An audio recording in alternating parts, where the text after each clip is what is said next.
So now we're coming onto a little narrow road called the Mint, which is allegedly called this because when it's first constructed in the medieval period, they supposedly grew mint down here to cover the smell of the lepers who lived at the bottom of the hill down here at the leper colony. Now, if it seems a bit flaky, this tour, or at least this stabilisation, I'm just getting to grips with the stabiliser, and I'm also using an older iPhone, an iPhone 10. I have an iPhone 11, but just seeing how this goes. And you see beneath my feet, it's a quite stony little path. You can hear the birds singing quite happily. Nice and overcast here in England. If you're viewing in Australia, you probably think to yourself, geez, it seems really cold over there. But forgive my Australian, not really an Australian accent.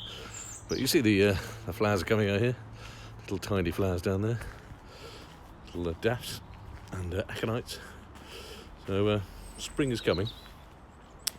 Now, as you come down the hill down here, you can just see in the distance, if I raise the camera slightly, up there you can see the church in the distance over there at the midpoint, which is St Nicholas's of Harbledown. Alongside it some cottages. So we're going to continue down the hill towards those older cottages. And it's an interesting point that this was once the Pilgrims' Way from Winchester in Hampshire to Canterbury. And it was also on this little stretch of road where we're standing on now is where Geoffrey Chaucer and his pilgrims would have walked. And also we have to remember that every king and queen of England, from Henry II and before to our present queen, has at some point walked down here, except I mentioned the Queen Elizabeth probably took the main road, but we know she came to Canterbury quite recently. As you come down the road, you can see it's just a gravel pathway now, and not really a main road anymore, but it was always a footpath. As we come down here, just a sort of virtual tour business.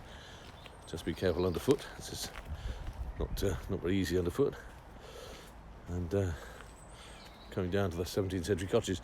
Interesting point, as we come up down here, you'll see there's some bits of graffiti. We always think of graffiti being a modern thing, but if we look closely onto the wall down here in a minute, we can see where choir boys and parishioners waiting to go to the church in the 1770s would have come down here and left their mark on the old bricks.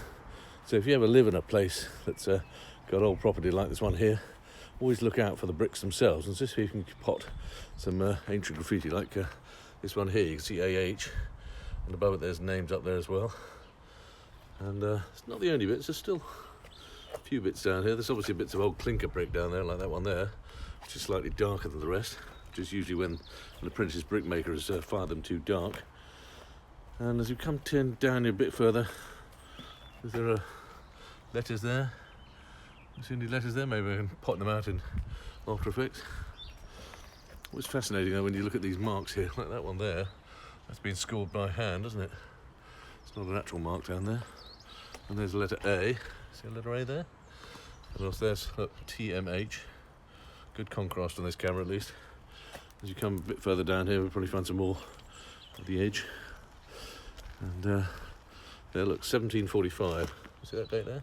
Quite clearly, 1745. So people have been here before us. A lot of people say, history is all made up. But when you look at property of this age, you know that clearly humans have been here before.